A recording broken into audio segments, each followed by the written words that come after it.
I'm going to dangerously make the assumption that you're happy for this to be recorded. Absolutely. Wonderful. Okay. All right, let's do it. Hello, I'm Ian Stevenson from Cyacomb, and I'm delighted to welcome you to our new Guardians for Good podcast. At Cyacomb, we have the privilege of meeting a lot of people who work at the forefront of digital forensics, child protection, and online safety. And we hear their insights and stories, and we benefit from their experience.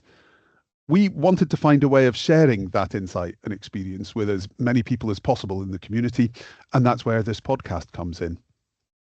My first guest is somebody that I've had the pleasure of meeting at a number of events across the US, who is at the heart of the community investigating crimes against children.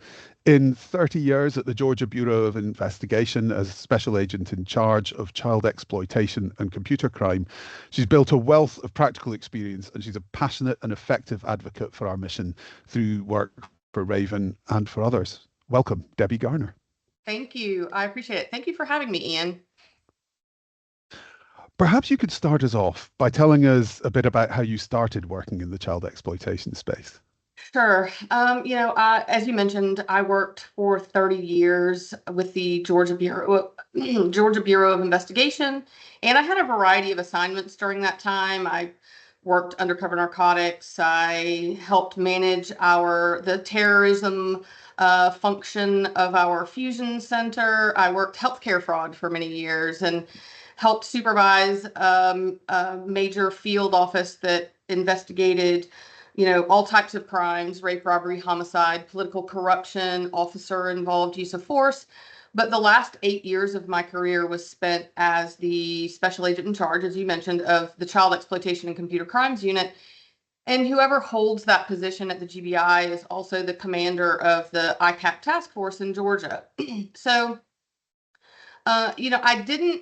I was promoted into that position, and I had not worked child exploitation cases prior to that. I had worked, other child abuse type related crimes, child molestation, those types of things, but not specifically CSAM or ICAC related type investigations.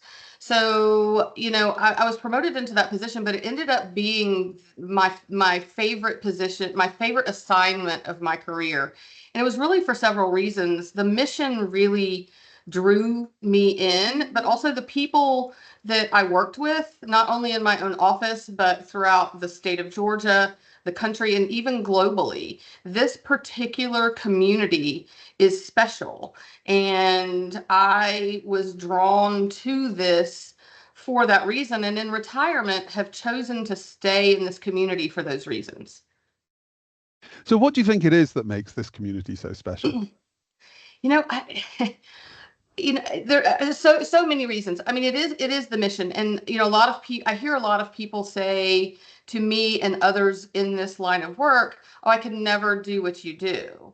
But it is the first time in my 30-year career where I felt like I was truly making a difference in somebody's lives, in children's lives. So, making a real difference, I think absolutely appeals to people.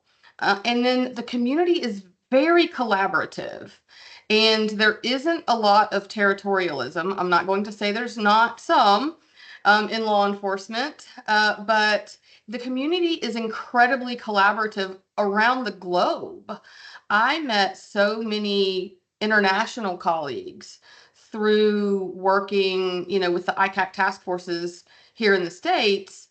And it truly is part of community, whether you are listening to podcasts or whether you're on social media, whether it's LinkedIn or now Blue Sky or Twitter or the Digital Forensics Discord server, or there is a real community that helps each other. And this crime crosses state boundaries, state lines in the United States. It crosses country, boundaries. This is an international problem, and we have to be collaborative, or we're not going to be able to work these cases. You may have a victim in one place and a suspect in another. You have to work together. Yeah, absolutely. And that's, that shared sense of mission and really accomplishing something is one of the things that I think makes people in this space really stand out. And it's been an absolute pleasure to meet you and many others in the sector precisely because of that. So, I mean, it's wonderful to hear that there's a community collaborating, but we exist in a world of constant change. What's changed over the time you've been working? So, I'll say, I guess I'll say three things and then I'll elaborate on them. I'll say the increase in reporting, so the increase in cyber tips, the overwhelming increase in cyber tips, the proliferation of mobile phone devices. I started in this industry in 2013, which really isn't that long ago, but the changes are very apparent.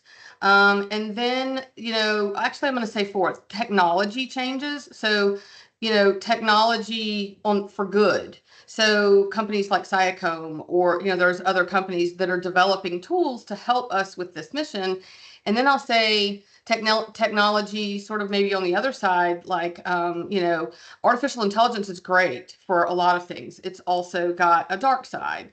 So, those are sort of some of the changes that I've seen. So if you talk about the overwhelming increase in cyber tips, when I started in 2013, excuse me, 2013, the work unit that I started managing, excuse me, sorry, let me take a sip of tea. The work unit that I started managing, we were receiving about 180 cyber tips from the National Center for Missing and Exploited Children every month. And I had never worked these types of cases before, but the people that I was supervising were saying that is an unmanageable workload. We will never ever get to them all. That was in 2013. Last year, Georgia received, just the state, the same task force received 30,000 cyber tips last year. So that's not just Georgia, that is across the country and and throughout the world. Cyber tips are increasing at an unmanageable rate. I apologize. So that is one change. And then the proliferation of mobile phones. It seems obvious, but when I first started, we were mainly finding laptops and computers. People were doing these on laptops and computers. And very quickly, over the span of a couple of years, it became mobile phones was the main digital device that we were finding CSAM, them downloading, viewing, producing CSAM. And mobile phones makes it easier to produce this horrific content. So you basically have a video camera in your hand all the time. And then the technology, the changes in good technology. I remember I used to crave companies with really, really smart people coming to us and saying, what do you need us to build? What do you need? Like, what are your challenges? And that's starting to happen. And then the last thing that I mentioned was, say, artificial intelligence, generative AI, creating CSAM, Gen AI CSAM, creating scripts for sextortion, for those who are wanting to, horrifically extort children into producing CSAM. So those are the changes that I've seen over time. Oh, yeah, I think the generative AI piece is hugely interesting. Throughout time, we've heard people argue that offences that involve images of children, it's just a picture. It's just digital. There's no real crime Right. committed here. We know that there's a real impact on victims. We know that there's a real crime. But I hear the same argument sometimes about AI. But then I think a lot of people don't realize that very often AI is being used to generate images of real children or manipulate images of real children. Correct. So it's not a victimless crime, right? It's not a victimless crime. There are real children's images who are being manipulated and creating CSAM, and there are real children's images that the AI has been trained on. So, it's using the images of real children to create CSAM that maybe it wasn't a real child that was being filmed, but it's creating the demand. It often is more violent There are things about generative AI that are that definitely need to be looked at, regulated, both from the technology provider and, from the developer side as well as the legislative side. It's very tempting to hear all this and think, right, well, there's nothing we can do. We need to give up and go home. But you and I both work with people on a day-to-day basis who are going out. They are running investigations. They are Right. arresting people. They're safeguarding children. They're rescuing children. How has the job changed as the volume and the technology has changed? Well, you have to prioritize in a different way. So one of the biggest challenges for those who are investigating CSAM related cases is, so I'll just give you the example that I talked about. In Georgia, 30,000 cyber tips last year, just for one state. There's no way that they will ever get to all of those. So they have to constantly prioritize and reprioritize based on information that was initially obtained. Maybe they serve a subpoena or a search warrant and get additional information. And they're constantly prioritizing and reprioritizing using a variety of criteria, maybe how many images were reported, the violence or age of the victim, whether it was, whether the suspect might have access to children, whether they are a person of what I would call community interest, whether it's a teacher or a coach or a clergy or a police officer or firefighter, public safety. Like all of those, they're constantly prioritizing and reprioritizing based on information that they're getting as they're investigating, but they also know that they'll never get to them all. So, it is a struggle. That is a mental health struggle as well for them. Yeah, and that's hugely important because there are enough really difficult things about dealing with this crime type anyway, even if you just have to work a single case without feeling overwhelmed and troubled by all of the things you aren't able to do as well. Right. The biggest factor, the biggest stressor in many offices is the fact that they have investigators, examiners have information sitting in their computer that would help rescue a child, and they know that they'll never get to them all. Yeah. That is often devastating to them. It's just an extremely troubling thought to It have is. that there's something that could be done that isn't being done. But it doesn't take much stretch of the imagination to see that with the sort of increase in volume and the level of intelligence we're getting, we're never going to see police budgets scale No, to employ enough officers and enough correct. provide enough resources to deal with every single one of those cases. Correct. And I know that you are aware that I belong to an organization called Raven that is trying to increase the budgets of the ICAC task forces.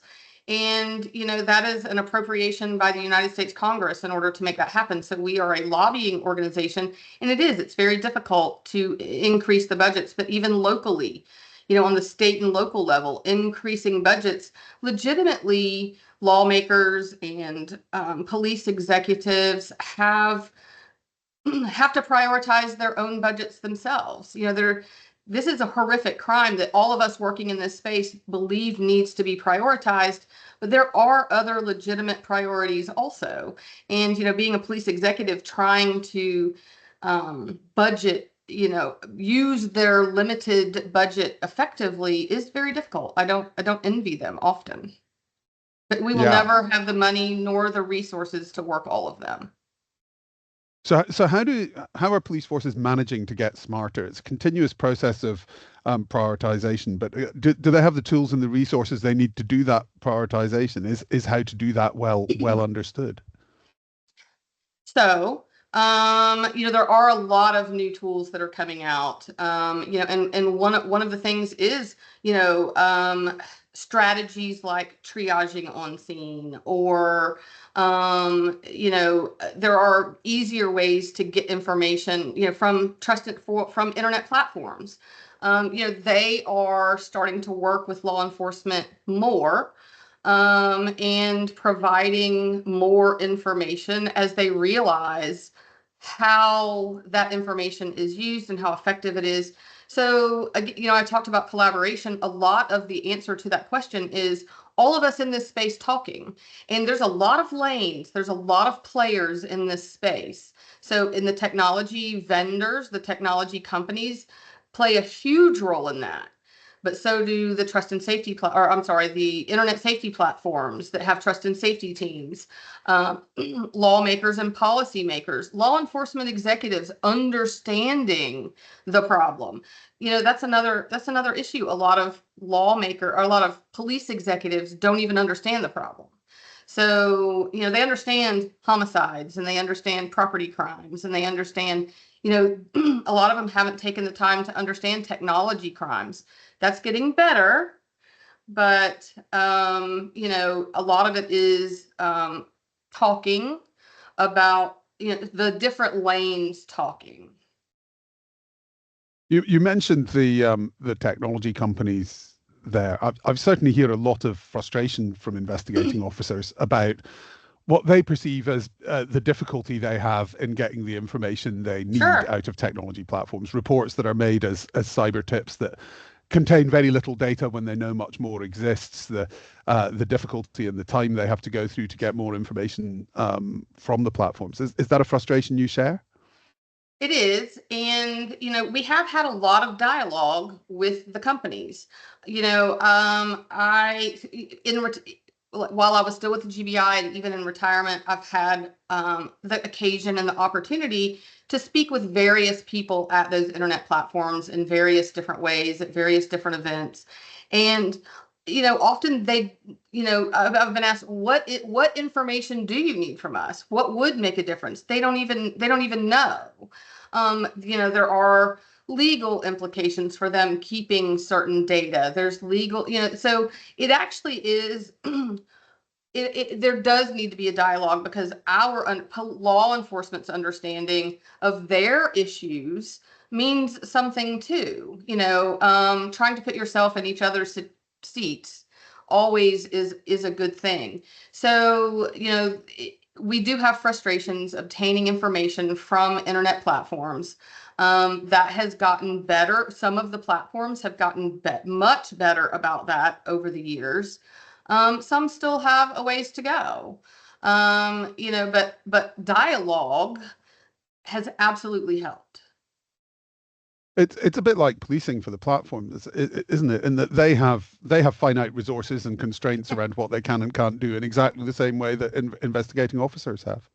They do. And, from speaking with them, and, I'm very active in dialogue with them and read a lot of what they post on, say, LinkedIn.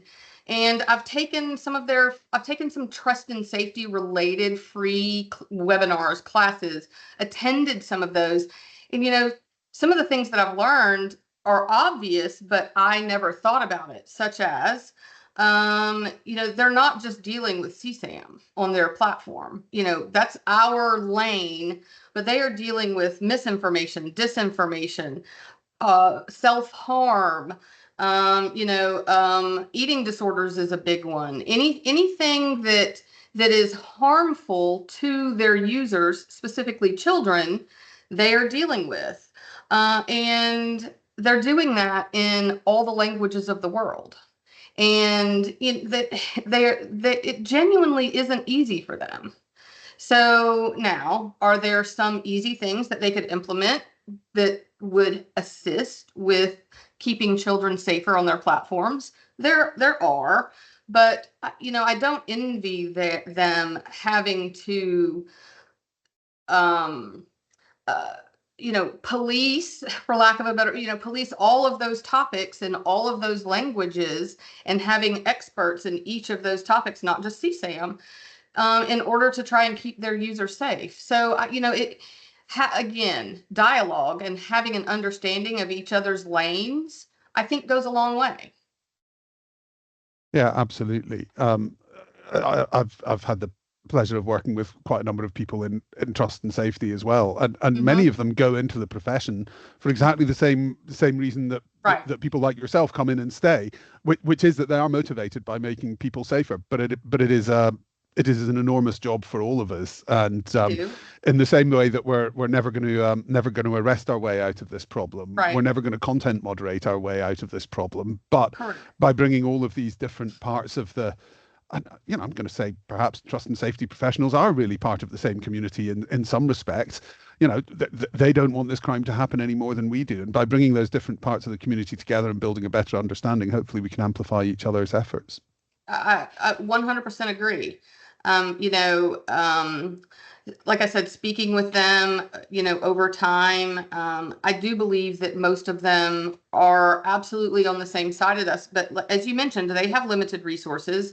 And just like we have laws that we must abide by, law enforcement has laws that we must abide by. They have company policies and also regulations and laws that they must abide by. And they're not always, those don't always interact well together. So, Yeah. trying to get in this, I'm a big believer in getting in the same room and having discussions.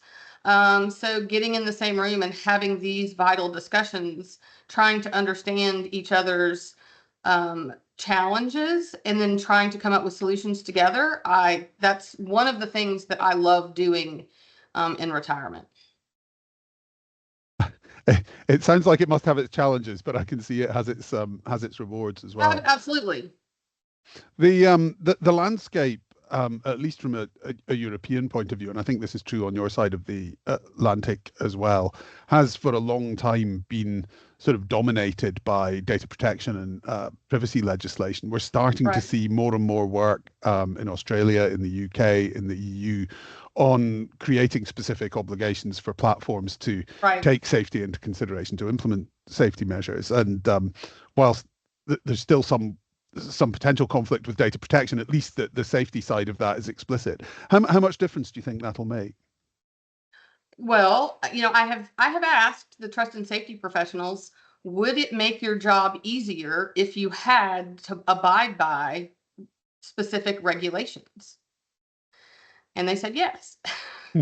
So, which again may seem obvious, but it gives them a clear line. Sort of, just like all laws and regulations, it gives them a clear line. So I actually do believe that it will help, but there is no one answer. And will it fix the problem? Absolutely not. Bad guys are always going to find the loopholes. Bad guys are always, sometimes they're a step ahead of us. So, they will always use technology to their advantage, and we have to use technology to our advantage. So I do think that those laws and regulations are a step in the right direction. And I understand the push and pull between specifically child safety and privacy, and privacy. I understand. And, truth be known, I probably fall somewhere in the middle. I understand both sides. I am hoping that there will be really smart people that can invent technology that will that will help with those things. And I think that is possible. Yeah, absolutely, and that's an area Cyacom's done some work. But often the challenge is not just the technology; it's communicating about it. Because as soon as you Right. get into technology, the answer is usually it's complicated, and it's Yes. very easy to create a soundbite that says this will damage your privacy, and to get everybody to go, oh no, Right. that's a really bad thing. It's much more difficult. It takes more work and commitment from everybody to have a more subtle conversation, a more detailed conversation that says, you know what, nothing is without privacy implications, but if you look at anywhere else in the world, we've made choices that look like this. We have metal detectors in airports and the police can get a Right. search warrant to come into your home. There's no reason why the online world should be any different. With the right safeguards, how do we put those safeguards in place and improve things for everyone? Agreed. 100%. So you said we have to use tech to our advantage. Obviously, I wholeheartly agree with that as Of course I somebody creating tech. But where are you seeing really interesting developments in technology at the moment from a law enforcement point of view? Well, and it's not just in CSAM, but if anybody's heard me speak or read any of the articles, I commonly say that I believe technology is the future of policing, not just necessarily in CSAM, but I love and I think artificial intelligence is now an overused term, and that not everyone knows exactly what it means. So I think it's one of those things that we're going to have to define more. And, but I do think that artificial intelligence for good is going to take us really, really far in automation, um, in helping do some of the things that we've been doing with humans faster. So it's going to be sort of a force multiplier. I do think technology, is going to help us in that regard. But um, AI and technology is being used in all forms of policing, whether it's body cameras or license plate readers or DNA, rapid DNA testing, and like all of these things. So we will not be able to do our jobs effectively anymore if we do not embrace technology. Yeah, I completely agree with you on that. And I think we've been through over the last year or so, clearly a huge change in the capability of what technology and especially AI-based technology can do for us. But I think one of the things we need to do is work out how technology and human beings can work side by side. Because I Yes. think I think a lot of this is not about saying, right, we're gonna take this job that a person's doing and we're gonna give it to a piece of AI. It's about we're gonna take this job that took a person all day and work out how that person can now do it in an hour or half an Right. hour or 20 minutes with the help of AI that just makes the whole process more streamlined for them and takes a lot of the repetition, the manual work, and the sheer the boring pieces of human effort out of it and puts the human at the center of the process where they're really needed rather than having the human do the whole job. Well, artificial intelligence, there will never be a time where you don't need human oversight. So, and exactly what you said, I don't believe it's going to take jobs. So if we talk specifically about what we're talking about now, like whether it's cyber tips and the overwhelming caseload, and we said there'll never be enough time to investigate them all, technology such as Cyacom's technology will certainly help, us get through a few more cyber tips because we're able to do things faster. So maybe we can rescue a few more children. Those are definitely the types of things that are going to make a huge difference. And I hope it only gets better. I suspect that it will. It's been amazing to watch the changes in technology just in the last 10 years. So, it's literally come leaps and bounds. So, I'm looking forward to seeing where it goes. Yeah, I think it's going to be an exciting few years for all of us to see how AI, which sort of shows so much promise, actually gets really integrated into processes in a way that can make a difference. I mean, one of the risks that everybody's very alert to is that AI is going to make mistakes. It And of is. course, human beings make mistakes too, but somehow Right. we seem to get more worried about it when it's being done by computers at enormous scale, and that's where that human oversight piece comes in, right? So that we Yes. let AI make mistakes, but they get caught before they result in the wrong person being Right. arrested or Right. For example, if there are tools that are finding CSAM on a mobile phone, a human, it pulls it into a bucket. A human needs to review those to ensure that those are legally, considered CSAM images. So, you can't just believe like whatever a tool tells you. I'm hoping that most investigators and examiners know that, but even other, digital forensics tools, there has to be validation, human oversight. So I absolutely think that, AI specifically, but other technology tools will help us do our jobs faster, more efficiently, more effectively, but it's still going to take human intervention, human oversight in order to ensure that those things are done properly. absolutely. And it's not that doesn't just apply to artificial intelligence based Right. technologies. I mean, that applies to the sort of work we do as well. We try to automatically identify child abuse very, very quickly. So if it's present on a device, it can be in front of that human eyeball for verification Right. as quickly as possible. Just But like what that. we're Yep. trying to do is get the human eyeball onto that piece of content as quickly as Right. possible, rather than have to scroll manually Scroll through through it. thousands of Yep. images or rely on something That's much, the way much it slower. was. So it's all, it's not just AI that's about making this this transition. Anywhere technology is involved, we need to understand those key touch points where humans Right. need to be in the loop. When I first started in ICAC world, we were hand scrolling through, every device, all the images on a device, visually looking for CSAM. And now there are tools that where we don't need to do that. Right. And that is So, a huge time saver. absolutely. But it's still got that human backstop, so that before Right. somebody is arrested or Right. prosecuted or whatever, what we've done is we've reduced the human task from looking at potentially thousands, tens of thousands, hundreds of thousands of images to looking at a few images that have been pre-selected, whether that's Right. by hashes from Project Vic, whether that's by Cyacomb's technology, or whether that's by AI, to say, look, these are the images on this device that are most likely to be interesting. So let's look at these first. Let's Right. apply the human eyeball to Exactly. these first and quickly, rather than going through things in an arbitrary order. That's exactly. I mean, just that advancement alone saves time, and there's a mental wellness component to that. Not having to look through so many images.